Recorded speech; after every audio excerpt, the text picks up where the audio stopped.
मंगलम पंचपरमेष्टि मंगलम तीर्थंकरम मंगलम विश्वजिन्धर्मं मंगलम वीरशासनम मंगलम वीरशासनम वंदित्व सव्यसिद्धे ध्रुवमचलमणोभवं गतिं पते बोक्षामि समय पाहुड़ मृण्मो सुध केवली भरितम। समय सार परम मांगलिक जो है हम उसे सुन रहे हैं। कुंद कुंद स्वामी द्वारा यह लिखा गया है। इसमें प्राकृत भाषा है, आध्यात्मिक शैली है। 9वां अध्याय निर्जरा अधिकार है। कैसे निर्जरा होगी इसकी बात कह रहे हैं। गाथा नंबर 229 में देखा था कि कर्म बंध संबंधी जो मोह है वो जब तक अभाव नहीं होगा तब तक जीव निसंकित नहीं होगा, और जब तक जीव निसंकित नहीं होगा तो उसकी निर्जरा भी नहीं होगी, क्योंकि निर्जरा अधिकार में तो निर्जरा की बात ही की जाएगी ना। और जब तक संकित है तब तक उसकी आश्रव और बंध की कथा चलती रहेगी। यहाँ महामुनिराज निश्चय रत्नात्रय के धारी निसंकित भाव को अपने जीवन में लाते हैं तो उनके कर्म बंधन जो हैं वो दूर हो जाते हैं, बंधनों से मुक्त हो जाते हैं। यही एक उपाय है बंधन से मुक्त होने के लिए कि अपने अंदर किसी भी प्रकार की शंका ना हो। ध्यान रहे, शंका और सल दोनों में अंतर है। कसाय से उत्पन्न शंका तो उत्पन्न हो सकती है, पर सल अलग चीज है जो हर समय 24 घंटे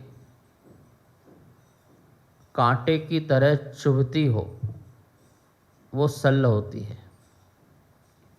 शंका तो एक क्षण को आई और चली भी जाती है।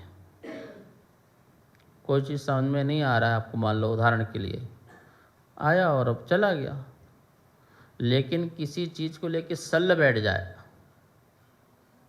तो वो उठते बैठते चलते खाते पीते हर समय वो चलती है, वो दिमाग से निकलती नहीं है। आपका गहरा मित्र हो और आपके साथ फ्रॉड कर दे, अब आप भोजन कर रहे हैं तो वो याद आ रहा कि नहीं आ रहा, आप उठ रहे बैठ रहे तो याद आ रहा नहीं आ रहा, ता जिंदगी उसके अंदर सल बनी रहती है कि इसने ऐसा किया तो किया क्यों। तो माया सल, मिथ्या सल, निदान सल, ये सब बनी रहती है। आगामी सुखों की इच्छाएं जो जागृत हो रही हैं वो भी एक सल है। अब ऐसा हो जाए, अब ऐसा हो जाए, अब ऐसा हो जाएगा, ऐसा करूँगा ऐसा हो जाएगा, ऐसा करूँगा ऐसा हो जाएगा, ऐसी सल बनी रहना। हम अपने अंदर की बात किसी को ना बताएं और ना उसे पता चले, कितनी भी कोशिश कर ले, एक ऐसी भी माया सल बनी रहती है। और वस्तु स्वरूप के प्रति जो उल्टा श्रद्धान है वो मिथ्या सल भी बनी रहती है। कह रहे हैं ऐसी जो सल है वो व्रती को नहीं होती है, सम्य दृष्टि को नहीं होती है, ठीक है, ऐसी शल्य नहीं होती है। पर शंका उसको हो सकती है। किसी भी वस्तु को समझ में नहीं आ रहा तो शंका हो सकती है। और जो प्रकार की शंकाएं हैं मोह संबंधी, कसाय संबंधी, वो शंकाएं भी उसको अपनी अपनी भूमिका के अनुसार पाई जाती हैं। आहार की शंका, मैथुन की शंका, परिग्रह की शंका, भय की शंका, ये हो सकती है। 4 संज्ञाएं होती है ना, तो ये चारों प्रकार की संज्ञाएं सम्य दृष्टि को है तो उसकी शंकाएं बनी है, वो निशंकित नहीं है, वो अभी संकित है। अब आप बोलें कि हमने तो निसंकित अंग यही पढ़ा था कि जो जिन वचन पे शंका न धार, तो जिन वचन की शंकाएं तो यही तो हैं। और क्या है शंकाएं? कि जिन वचन में शंका नहीं धारना है, तो जिन वचन तो यही कह रहा है कि भाई वस्तु स्वरूप ऐसा है और तुम ऐसा मानते हो, शंका तो है ही है ना। जिन वचन तो कह रहा है कि तुमको ऐसा रहना चाहिए, तुम ऐसा रहते हो, तो शंका तो है ही है ना। जिन वचन कह रहा तेरा मरण नहीं होता, तो मैं तुमको फिर भी मरने का भय है, तो शंका तो है ही है ना। संकित हो कि नहीं हो? संकित तो हो ही हो। जिन वचन कह रहा है कि परलोक की चिंता मत करो, लेकिन तुम्हें परलोक की चिंता है, तो तुम्हें शंका तो है ही है ना। वेदना का भय तो है ही है, सारे भय तो तुम्हें सता रहे हैं। फिर तुम बोलोगे वो सम्यक दृष्टि कैसा? तो ये सम्यक दृष्टि को पर क्यों नहीं पाया जाएगा? बिल्कुल गांठ बांध के रख लो सम्यक दृष्टि को। जो भय नहीं है, शंकाएं नहीं है, वो मात्र श्रद्धांत संबंधी नहीं है, चारित्र संबंधी सब है। चारित्र संबंधी सब है, कसाय संबंधी सब है। उसकी भूमिका में ऐसा पाया जाता है। महामुनिराज सम्यक दृष्टि जो है वो न शंका करते हैं और न संकित होते हैं, न सल्लवान होते हैं। कोई उनमें सल्ल नहीं होती। निसल्लो व्रति बात की गई है ना, तो सुनो, निसल्लो व्रति जो बात की गई है वो व्रति के लिए की गई है कि व्रति जो है निसल्ल होता है, और चौथा गुणस्थान व्रति को सल्ल हो सकती है, लेकिन व्रति को सल्ल नहीं हो सकती। और सम्यक दृष्टि चौथा वाला वो अव्रति है, और बात आई है व्रति को सल्ल नहीं होगा। और जो निसल्ल होगा वही निसंकित होगा निश्चय से। जिसको एक भी सल्ल है वो निश्चय निसंकित नहीं हो सकता है। व्यवहारिक सल्ल भी जिसको बता रहे हैं तो उसको निश्चय निसंकित नहीं हो सकता है। ये बात यहाँ पर सुंदर कही गई है। आज हम निश्चय निकांक्षित अंग का स्वरूप जानेंगे। अभी तक हमने निश्चय निसंकित अंग का स्वरूप पढ़ा है, और अब निश्चय निकांक्षित अंग का स्वरूप पढ़ेंगे। जो आपको पढ़ाते हैं समय सार देख लेना वो किस दृष्टि से क्या पढ़ा रहे हैं। कहीं ये आठों अंग तुम्हारे व्यवहार में न लगा दें। समझ दो, समझना चाहिए, समझो, समझना चाहिए, अच्छी बात है, लेकिन कहीं ऐसा न लगा लेना कि जो है हम व्यवहार में ऐसा लगा लें। देखो, निश्चय निकांक्षित अंग, निकांक्षित का अर्थ होता है किसी प्रकार की कांक्षा नहीं करना, किसी प्रकार की कांक्षा नहीं करना, इसका नाम निकांक्षित अंग है। और यहाँ तो सारे आचार्य ग्रंथों में कांक्षा कर रहे हैं। चलो वो बात अलग है कि सांसारिक आकांक्षा नहीं कर रहे हैं, ठीक है। अब देखो व्यवहार निश्चय कैसे होता है, यहाँ समझो। जहाँ पर सांसारिक आकांक्षा न की जाए वो व्यवहार निकांक्षित अंग है, और जहाँ पर मोक्ष की भी कांक्षा न की जाए वहाँ पर निश्चय निकांक्षित अंग है। तो अब सोचिए, निश्चय निकांक्षित अंग कब होगा? जब निश्चय रत्नत्रय होगा। और जब व्यवहार सम्यक दर्शन होगा तो वहाँ पर धर्म संबंधी फल की इच्छा होगी नहीं होगी? बोले होगी। फिर कांक्षा हो गई ना, और ये तो चारित्र में है ना, श्रद्धा में नहीं है। श्रद्धा में तो हमें पता ही भगवान को देते नहीं है। जो होना वो भाग्य में है, जो पुरुषार्थ में है सब वही है। लेकिन फिर मांग क्यों रहे हो? बोल क्यों रहे हो? वो बस कसाय जन, तो कसाय जन है ना, चारित्र संबंधी तो है ना। यही बात समझाना चाह रहा हूँ मैं आपको कि व्यवहार निकांक्षित में धर्म की फल की इच्छा हो सकती है और होती है सम्यक दृष्टि को, लेकिन निश्चय सम्यक दृष्टि को जो रत्नत्रय के धारी मुनिराज हैं उनको तो धर्म की इच्छा में मोक्ष फल की भी इच्छा नहीं।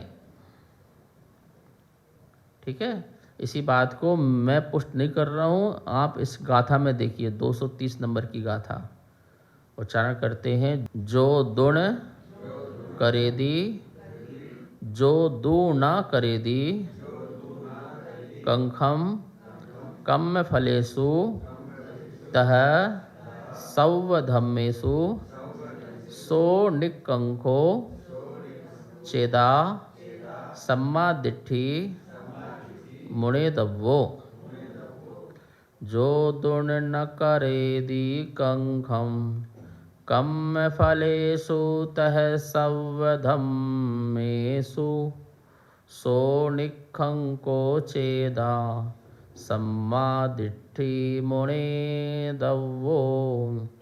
सब धर्म एवं कर्म फल की ना करे आकांक्षा, वे आत्मानी कांक्ष सम्यक दृष्टि है यह जानना। जो दू ना करेदी कंखा, जो दोनों आकांक्षा नहीं करता, कम्म फलेषु तह सर्वधर्मेषु, कर्मों के फलों के प्रति और सर्व धर्मों के प्रति, सो निकंखो चेदा, सो निकांक्षित चेता को सम्यक दृष्टि मुड़े दब्बो, सम्यक दृष्टि जानो। कौन है सम्यक दृष्टि भैया? जो कर्म फल की भी चिंता नहीं करता है और सर्व धर्म के फल की भी चिंता नहीं करता। अब दोनों बात आ गई ना, जो हम कहना चाह रहे थे, बताना चाह रहे थे कि कर्म फल की भी चिंता नहीं कर रहा है। आप कर्म कर रहे हो, आप दया कर रहे हो, करुणा कर रहे हो, परोपकार कर रहे हो, अच्छे कर्म कर रहे हो, सत्कर्म कर रहे हो ना, तो उस सत्कर्म की भी आप फल की इच्छा नहीं कर रहे हो। और भी सत्कर्म होते हैं, आप पूजा पाठ कर रहे हो, दान पुण्य कर रहे हो, ये सब सत्कर्म हैं। इन सत्कर्मों को करते हुए फल की इच्छा नहीं करना, ठीक है। और दूसरा कौन सा? सर्वधर्मेषु, और सर्व धर्मों के भी फलों की इच्छा नहीं करना। आपने सामायिक की, आप ध्यान कर रहे हैं, कायोत्सर्ग कर रहे हैं, आप 12 प्रकार का तप कर रहे हैं, 10 धर्म का पालन कर रहे हैं, ठीक है, और कुछ भी व्रतों का पालन कर रहे हैं, ये तुम्हारे धर्म हैं।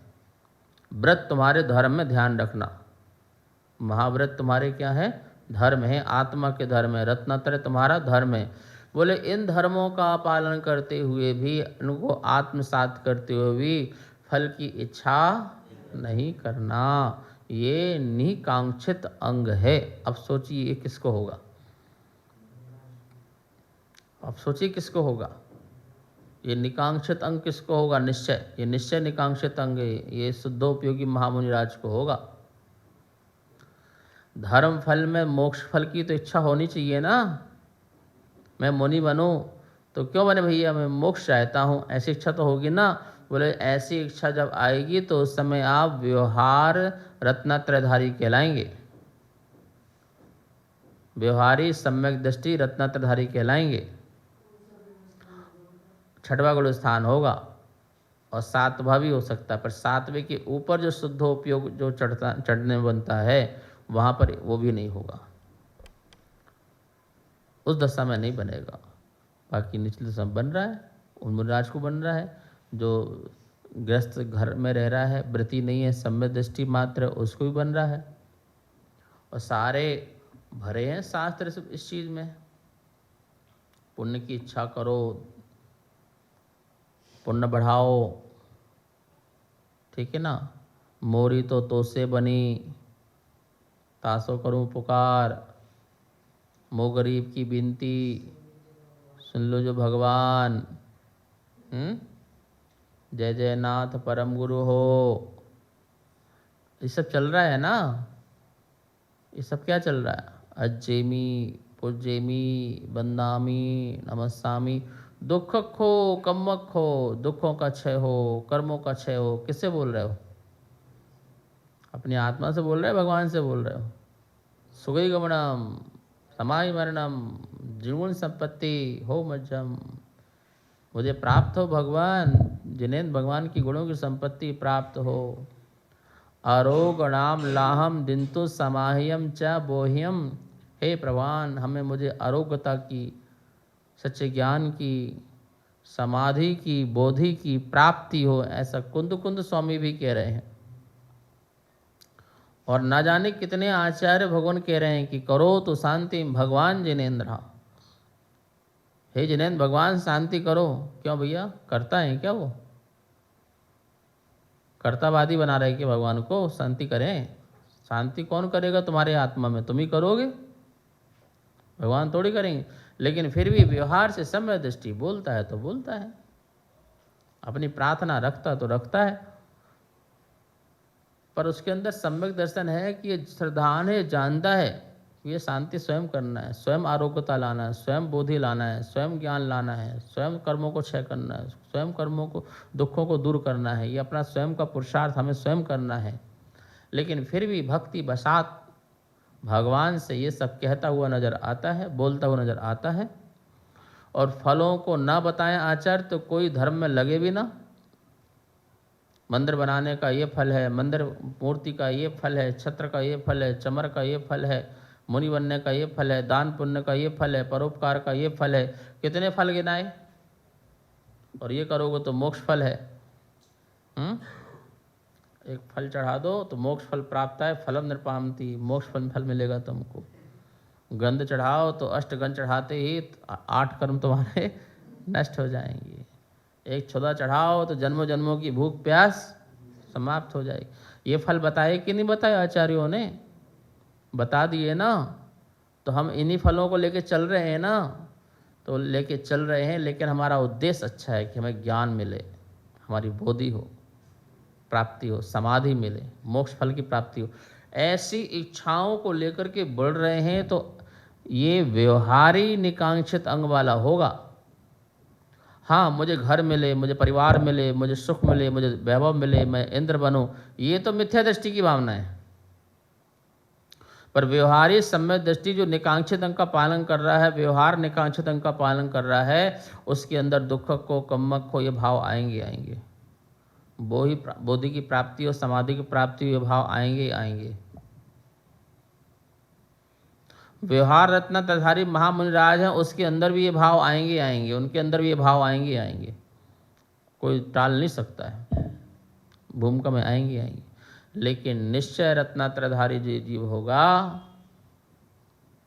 वो अपने श्रेष्ठ कार्यों का फल भी नहीं और आत्मा में धर्म धारण किया उसका फल भी नहीं चाहेगा। कर्मों का फल संसार का फल कहलाता है भैया, और धर्म का फल मोक्ष का फल कहलाता है। ठीक है ना? कर्मों का फल क्या होगा? संसार फल होगा, अच्छी गति मिलना, अच्छा पद मिलना, अच्छा स्थान मिलना, ऐश्वर्य मिलना, शरीर मिलना, ये सब कर्म का फल है। तो बोले हमें वो कर्म का फल भी नहीं चाहिए। लिखा है ना, जो दू ना करे दी कंखम, जो दू ना, दू मतलब दो, ना करे दी कंखम, जो 2 प्रकार की कंखा कांक्षा ना करे दी, नहीं करता है, जो 2 प्रकार की कांक्षा नहीं करता है। पहला कम फलेसु और तह उसी प्रकार सब धम्मेसु, कर्म के फलों में और सभी प्रकार के धर्म के फलों की कांक्षा नहीं करता है। सो निकंखो चेदा, वह चेतना क्या कहलाता है? निशंक चेतना कहलाती है। निशंकित, निकांक्षित चेतना कहलाती है। निशंक नहीं, निकांक्षित, निकंखो, निकांक्षित चेतना कहलाती है। उसे किसी प्रकार की आकांक्षा नहीं है। मुनिराज को, जो शुद्धोपयोगी मुनिराज है, निश्चय रत्नत्रधारी है, निश्चय निशंकित अंकधारी महामुनिराज है, शुद्धोपयोगी, उनको उस समय मोक्ष की भी कांक्षा नहीं होती है। यदि कांक्षा हो तो वो नीचे गिर जाएं, उनका गुणस्थान नीचे गिर जाए, वो चढ़ ही नहीं सकते ऊपर। एक 1% भी कांछा लेकर के गुण स्थानों को, ऊपर के 8वें 9वें 10वें गुण स्थानों को या 12वें गुण स्थानों को चढ़ा नहीं जा सकता है माता जी, उसको यहीं रहना पड़ेगा। तो सोचिए, मोक्ष की इच्छा भी नहीं कर सकते हो। महाराज जी कल से हमू ना करें, नहीं तुम्हें करना भाई, हमू नहीं करना, तुम्हें भी करना है, सबको करना है। कब तक? जब तक तुम शुद्ध ज्ञान में ठहर नहीं पाए, शुद्ध आत्मा में ठहर नहीं पाए, तब तक तो इच्छा मंदिर की करोगे ना। हाँ, मंदिर आने के बाद मंदिर की भी इच्छा समाप्त हो जाए, घर की जाने की इच्छा तो ना हो और मंदिर की इच्छा समाप्त हो जाए तो बेस्ट है, तो बहुत अच्छी बात है। पर ऐसा तुमसे होता नहीं है, तुम तो मंदिर आते ही घर की इच्छा प्रारंभ हो जाती है और घर में मंदिर की इच्छा प्रारंभ हो जाती है, तो तुम्हारी बनी रहती है।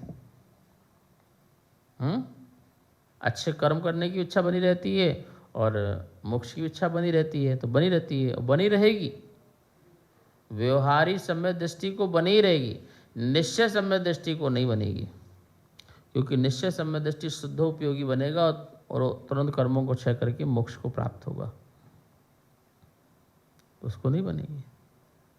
अनंत काल तक कोई मोक्ष की इच्छा करता रहे तो मोक्ष नहीं हो सकता है, नहीं हो सकता है। और सम्यक दृष्टि अनंत काल तक मोक्ष की भावना न भाए तो मोक्ष नहीं हो सकता उसका। तो समझे क्या कहा हमने? व्यवहारिक सम्यक दृष्टि यदि अनंत काल तक मोक्ष की भावना न भाए तो मोक्ष नहीं होगा उसको, ठीक है ना। और निश्चय सम्यक दृष्टि यदि एक बार भी मोक्ष भावना भाए तो उसका कल्याण नहीं होगा, ठीक है। इसलिए व्यवहारिक को तो मोक्ष इच्छा रखना ही पड़ेगा, पर ये भावना अंदर होना चाहिए कि नहीं, ये आकांक्षा भी छोड़ना है। और जब ये भावना आएगी तो निर्ग्रंथ बनोगे, साधु बनोगे। समय सार पढ़ने से और रटने से कोई कुछ होने वाला नहीं है। लोगों को समय सार की गाथा में कंठस्थ हैं, फलाने अध्याय में फलानी कार्यक्रम में ये फरमाया है, पता नहीं कैसी भाषा बोलते हैं, फरमाया है, ये फरमाया, वो फरमाया। ये फरमाया शब्द तो कहाँ से आ गया भाई? कौन फरमा रहा है यहाँ पे? कोई फरमान दे रहा है क्या? ये बोल आए हैं, वो बोल आए हैं, ये कौन सा बोल तुम बोल रहे हो? भगवान की वाणी है, तीर्थंकर की वाणी है, जिनेंद्र भगवान की वाणी है, दिव्य उपदेश है, दिव्य प्रवचन है। अच्छे अच्छे शब्दों का भी तो उपयोग किया जाए, ठीक है। भगवान जिनेंद्र प्रभु इस प्रकार से कहते हैं, इस प्रकार से बोलते हैं। आचार्य लोग कितनी मर्यादा से शब्द बोलते हैं, जिणाज्ञा, जिणोपदेश, जिण भड़िदम, केवली कहिदम, ऐसे शब्दों का उपयोग करते हैं। और आप क्या कहते हैं? देखो, हाँ, कुंद कुंद फरमा रहे हैं, फलानी गाथा में फरमा रहे हैं, फलाने प्रश्न फरमा रहे हैं। ये कौन सी असभ्य भाषा का उपयोग करते हो भगवान की वाणी के लिए, जिनेंद्र की वाणी के लिए? ये शब्द का उपयोग भी नहीं करना चाहिए। जिनेंद्र भगवान दिव्य ध्वनि करते, दिव्य उपदेश देते, उनको उपदेश दिव्य होते हैं भव्य जीवों के लिए। और कितना सुंदर यहाँ वर्णन कर रहे हैं, निश्चय निशंकित अंका। ये गाथा समझ में आ जाए तो व्यक्ति निर्गंत हो जाए, बिना मुनि बने वो रह नहीं सकता है। लेकिन बिना मुनि बने ये भाव सोच रहा है हो जाए तो हो ही नहीं सकता है। कर्म के फलों की इच्छाएं रोक नहीं सकता वो, धर्म के फल की इच्छा रोक नहीं सकता है। वो धर्म जितने भी कार्य कर रहा हो उसमें सबसे पहले इमेज आके खड़ा होगा कि इसके करने से ऐसा होगा, तभी वो करता है, तभी वो भागता है। नहीं महाराज कैसे बोल रहे हैं, हम तो कोई कर्म के फल की इच्छा नहीं करते हैं, हम तो कोई धर्म के फल की इच्छा नहीं करते हैं। तो फिर तुम मंदिर क्यों बनवाता है, फिर प्रतिमा क्यों रखवाता है? बोले वो हम दान के भाव हुए तो कर दिए। तुझे पता है दान के भाव का फल क्या होता है? बोले हाँ पता है। क्या? बोले दान के फल से जीव को अच्छी गति मिलती है। तो इसलिए तो कर रहा तू ना, दान का फल पता है तभी दान कर रहा है, त्याग का फल पता है तभी त्याग कर रहा है। दान और त्याग का फल ना पता हो तो क्यों त्याग क्यों दान करोगे तुम? अरे विवेक पूर्वक करोगे ना, दान का फल ये है और त्याग का फल ये है, इसलिए कर रहे हो, तो ये विकल्प पाया जाता है व्यवहारिक को। हाँ, जब ये दान त्याग कर दे और निश्चय में चला जाए तो उस समय न दान के फल की चिंता और न त्याग के फल की चिंता। मैं घर छोड़ूं, कोई मुझसे पूछे भैया आप घर क्यों छोड़ रहे हो, बोले संसार में बहुत दुख है। अच्छा, इस मार्ग में बड़ा सुख है, तो सुख की इच्छा है ना, सुख की इच्छा के कारण तो छोड़ा है कि ये दुख है ये सुख है। ये संसार महादुख का कारण है और दीक्षा महासुख का कारण है, तो महासुख के कारण की तुम्हें घर छोड़ा ना, तो महासुख की इच्छा है ना, फल की इच्छा है ना। अच्छा महाराज जी क्यों बन गए, अब आप तो सुखी हो गए, बोले सुखी नहीं हुए, बोले तो मोक्ष चाहिए,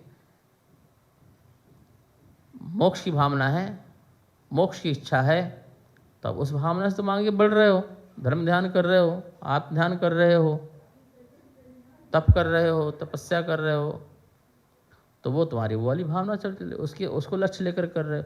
बोले जब एक ऐसा पॉइंट आना चाहिए कि वहाँ पर वो लक्ष्य भी याद न रहे, मात्र तुम्हारी आत्मा में स्थिरता रहे, बस पीछे का तो डिलीट, जो अब तक पीछे करके आए वो तो डिलीट, और आगे का किसी भी प्रकार का कोई विचार ना आए एक क्षण के लिए। बोले उसी समय जो है निश्चय रत्नातर प्रकट होगा और उसमें ही स्थिरता बन गई, अंतर मुहूर्त की, अंतर मुहूर्त मात्र की उसमें स्थिरता बन गई, तो तभी वहीं से तुम्हें परम सुख की प्राप्ति हो जाएगी। जो तुमने इच्छा नहीं की तो वो इच्छा प्राप्त मिली। बोले बिन मांगे मांगे मिले ना, बस एक कहावत लगा लो, बिन मांगे मोती मिले। मोक्ष जो है मोती है, बिन मांगे मिलेगा, और मांगोगे तो मोती तो छोड़ो, नकली मोती भी नहीं मिलेगा, प्लास्टिक के मोती भी नहीं मिलेंगे तुम्हें।